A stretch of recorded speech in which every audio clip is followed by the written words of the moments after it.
एक breaking news आपण पाहणार आहोत, ती म्हणजे दिल्लीच्या मुख्यमंत्रीपदी रेखा गुप्ता यांची निवड करण्यात आलेली आहे। दिल्लीतल्या भाजप कार्यालयातल्या बैठकीनंतर हा निर्णय घेतला गेलेला आहे। दिल्लीमधल्या भाजप कार्यालयाच्या बाहेर कार्यकर्त्यांचा मोठा जल्लोष सध्या सुरू आहे। दिल्लीला चौथ्या महिला मुख्यमंत्री आता मिळणार आहेत। भाजपनं रेखा गुप्ता यांची मुख्यमंत्री पदासाठी आता निवड केलेली आहे। अत्यंत महत्त्वाची ही मोठी बातमी आपण सध्या पाहतो आहोत। दिल्लीतल्या भाजप कार्यालयाबाहेर कार्यकर्ते मोठ्या प्रमाणावर जल्लोष करतायत।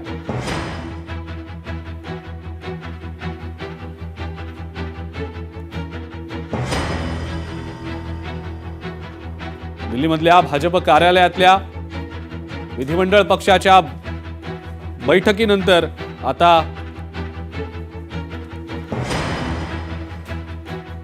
ही नियुक्ती करण्यात आलेली आहे, निवड करण्यात आलेली आहे।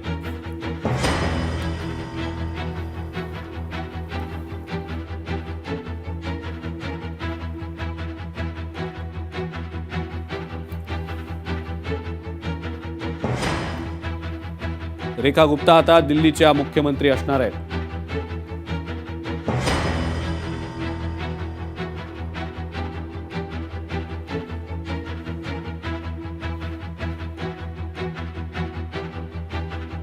भाजपकडनं आता दिल्लीच्या नव्या मुख्यमंत्र्यांच्या नावाची घोषणा करण्यात आलेली आहे। दिल्लीच्या मुख्यमंत्री पदासाठी आता रेखा गुप्ता यांचं नाव समोर येताना दिसतंय। दिल्लीतल्या भाजप कार्यालयातल्या बैठकीनंतर हा निर्णय घेण्यात आलेला आहे। अत्यंत महत्त्वाची मोठी बातमी, रेखा गुप्ता आता दिल्लीच्या नव्या मुख्यमंत्री असणार आहेत।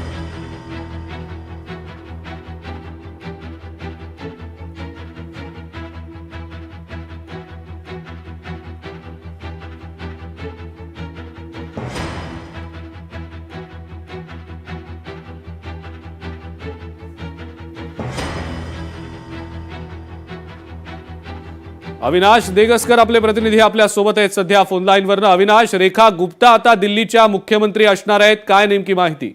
अजिंक्य, बरोबर, रेखा गुप्ता यांचं नाव आघाडीवर आलेलं होतं आणि त्यासोबत परवेश मिश्रा यांचंही आघाडीवर नाव होतं, पण याच्यावर मात्र रेखा गुप्ता यांनी मात केलेली आणि त्यांची दिल्लीच्या मुख्यमंत्रीपदी निवड झालेल्याची माहिती आता आपल्या हातात आली आहे।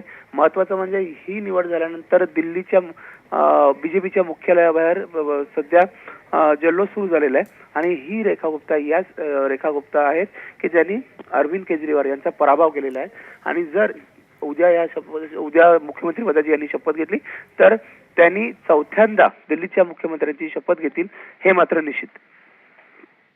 अविनाश, धन्यवाद सविस्तर माहिती दिली त्याबद्दल। दिल्लीतल्या भाजप मुख्यालयाबाहेर सध्या मोठा जल्लोष केला जातोय। दिल्लीच्या मुख्यमंत्रीपदी रेखा गुप्ता यांची आता निवड करण्यात आलेली आहे। अनेक नावं खरं तर चर्चेत होती। दिल्लीच्या मुख्यमंत्री पदासाठी रेखा गुप्ता यांचं नाव सुद्धा चर्चेत होतं, त्याबरोबरच परवेश वर्मा यांचं सुद्धा नाव चर्चेत होतं।